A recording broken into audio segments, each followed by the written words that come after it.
신명기 1장에서 30장은 모세의 설교 형식으로 기록되어 있는데 이제 27장에서 30장 마지막 부분은 설교의 결론부라고 할 수 있습니다. 그중 신명기 28장은 앞에서 언급한 하나님의 율법에 대한 순종을 촉구하고 그 순종 여부에 따라 복과 저주가 임할 것이다 라고 그렇게 말씀하고 있습니다. 복과 저주의 분량을 보면 14대 54로 복에 관하여 14절, 저주에 관하여서 54절을 할애하여 기록하고 있습니다. 복에 비해 저주의 내용이 많은 이유는 죄악된 인간이 하나님의 율법을 순종하며 살아갈 확률보다 율법을 불순종하며 살아갈 확률이 더 높다라는 것을 가르쳐주며 그에 따른 경각심을 주기 위함이다라고 볼 수 있습니다. 오늘 본문을 한 절 한 절 다 보기는 힘들고 크게 묶어서 그리고 몇 가지 절을 깊게 들여다보도록 하겠습니다. 먼저 첫 번째 단락인 1절부터 14절입니다. 하나님의 말씀을 삼가 듣고 명령을 지키면 받을 복을 설명하는데 먼저는 개인에 대한 복이고 그 다음은 공동체에 관한 복입니다.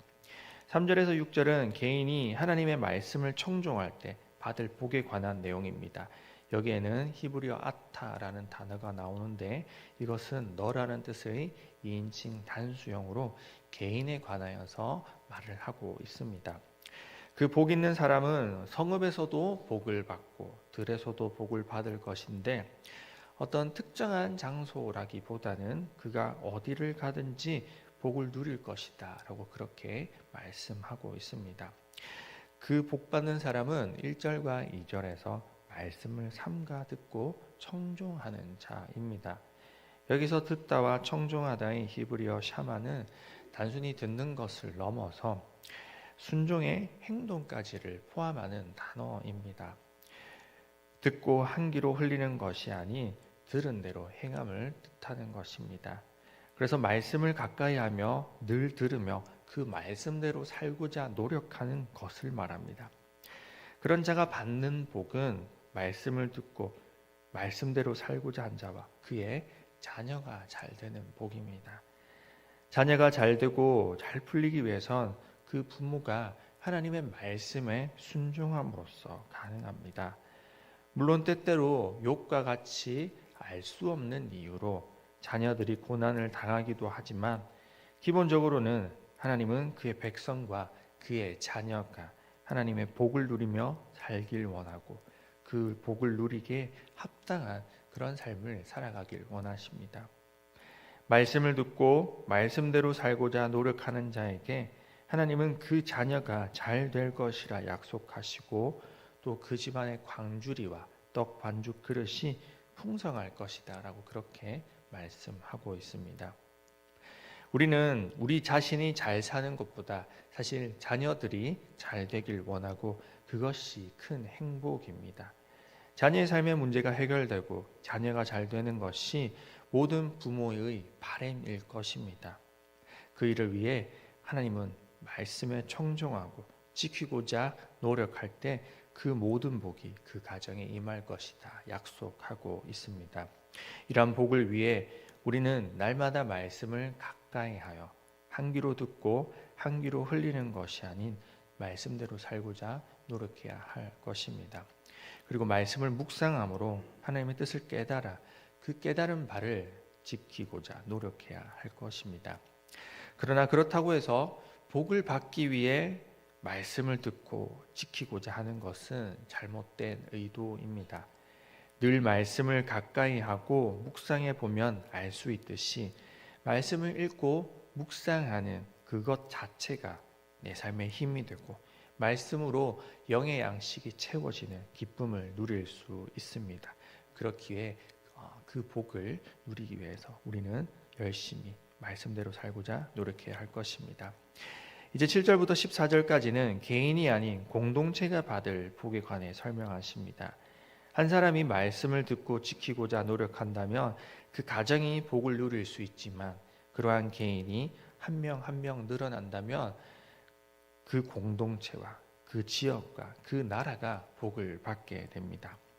내가 속해 있는 공동체가 변화되고 교회가 변화되고 지역이 변화된다면 그 나라는 희망이 있을 것입니다. 오늘날 교회가 세상에서 지탄을 받는 경우가 많지만 그럼에도 희망이 있는 것은 그리스도인들이 그럼에도 불구하고 하나님의 말씀에 귀를 기울이고자 또한 행하고자 노력하기 때문일 것입니다. 그러나 오늘날 너무 말씀이 많아져서일까요?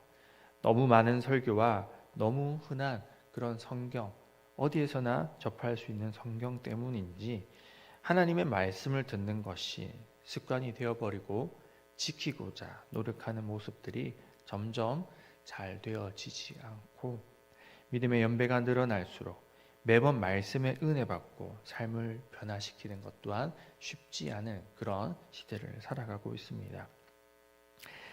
신약 시대의 바리새인들이 예수님 당시에는 예수님께 질타를 받고는 하였지만 그들이 처음부터 그랬던 것은 아니었습니다. 유대인들로부터 바리새인들이 존경받고 인정받았던 이유는 그 바리새인 그들 스스로가 말씀을 지키고 또한 노력하고 스스로 그렇게 살아가고자 열심히 행하였기 때문입니다. 그들에게 이스라엘의 멸망을 막는다라는 그런 의분이 있었기 때문입니다. 소돔과 고모라에 의인 10명이 없어서 망했던 것처럼 이스라엘에 의인이 없었기에 바벨론에게 멸망당하였다 여기며 이 바리새인들은 말씀을 듣고 지키고자 노력하였습니다. 자신들이 스스로 의인이 되고자 했던 그 노력은 잘못된 것이었지만 최대한 말씀을 지키고자 행하였다라는 것입니다. 그래서 그 당시 유대인들은 바리새인들을 존경하고 바리새인들이 있기에 나라가 다시 망하지 않고 버티고 있다라고 그렇게 여겼던 것입니다.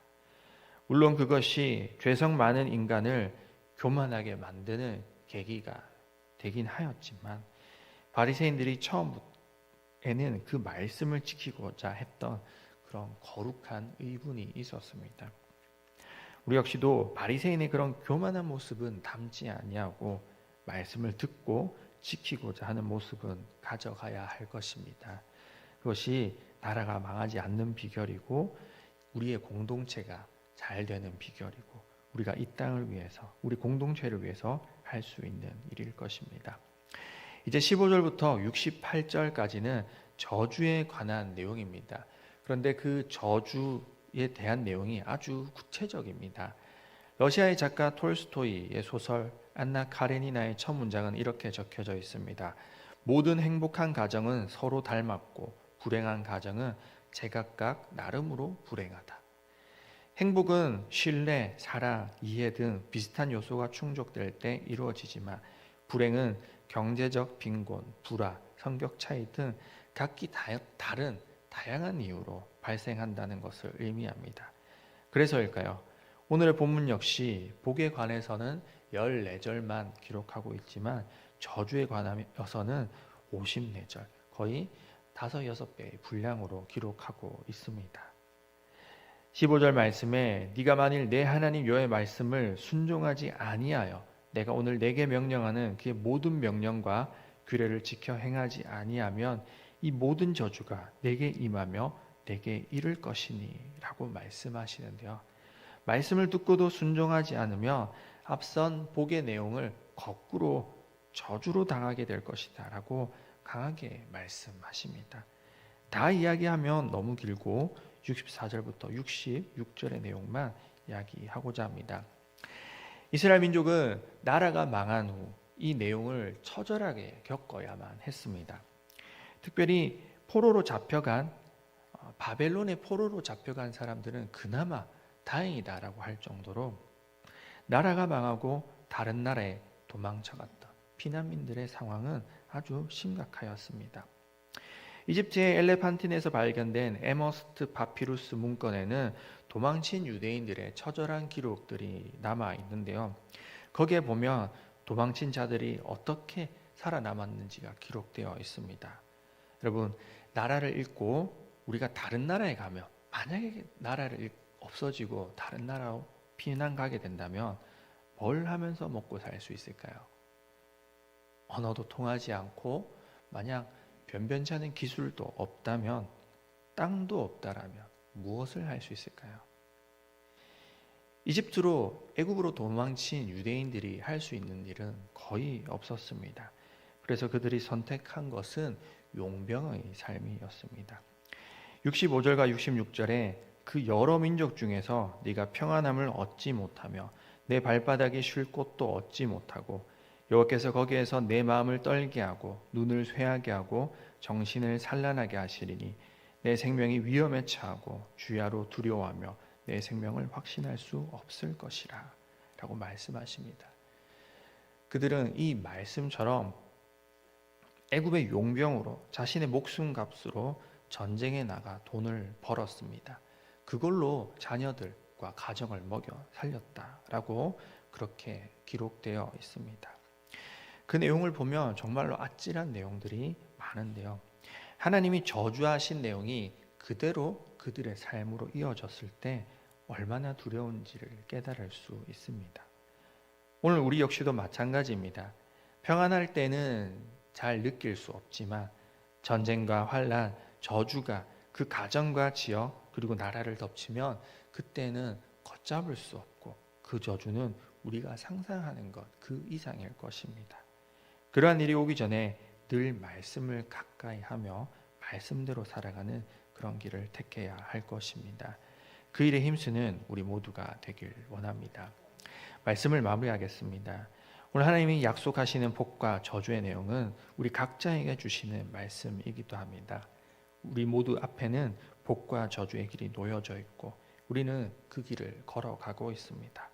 모두가 복받는 길을 원하지만 그 길은 좁고 순종하고 말씀대로 살고자 하는 것은 쉽지 않습니다. 그러나 그런 길을 걸어갈 때 우리에게 복이 있음을 기억하며 우리의 가정과 우리의 공동체가 살아날 것임을 기억하며 오늘도 삶 가운데서 말씀대로 살고자 노력하며 하나님의 말씀을 듣는 일과 순종하는 일에 힘써야 할 것입니다. 나를 통하여 나와 가정 그리고 이 지역과 나라가 복을 누리는 그런 저와 여러분이 되길 간절히 바라고 소원합니다. 기도드리겠습니다. 하나님, 오늘 말씀을 통하여서 복과 저주의 길 하나님께서 원하시는 것이 무엇인지 저희들 듣게 되었습니다. 하나님의 말씀을 듣고 순종하는 것 너무나도 잘 알고 있고 너무나도 중요한 것임을 잘 알지만 때때로 삶의 순간순간마다 선택의 순간마다 내 생각대로 그렇게 행할 때가 참으로 많았음을 고백합니다. 주님, 그럴 때마다 성령 하나님 지혜 주셔서 하나님께서 원하시는 것은 무엇인지 말씀에서는 어떻게 가르쳐 주셨는지 기억나게 하시고 그 말씀 따라 순종하며 살아갈 수 있도록 주님 인도하여 주시옵소서. 그래서 우리 주변에 우리의 가정과 우리의 지역과 공동체에 그런 복으로 말미암아 모두가 하나님의 은혜를 경험하게 해주시고 믿지 않은 자들이 주님께로 돌아오는 그런 기적이 날마다 일어날 수 있도록 주님 인도하여 주시옵소서. 이 시간 주님 앞에 귀한 예물 올려드립니다. 주님 말씀에 감사하여 주님께 드리오니 받으시고 주님의 나라와 주의 의를 위하여 귀하게 사용하여 주시옵소서. 감사드립니다. 예수님 이름으로 기도드립니다. 아멘.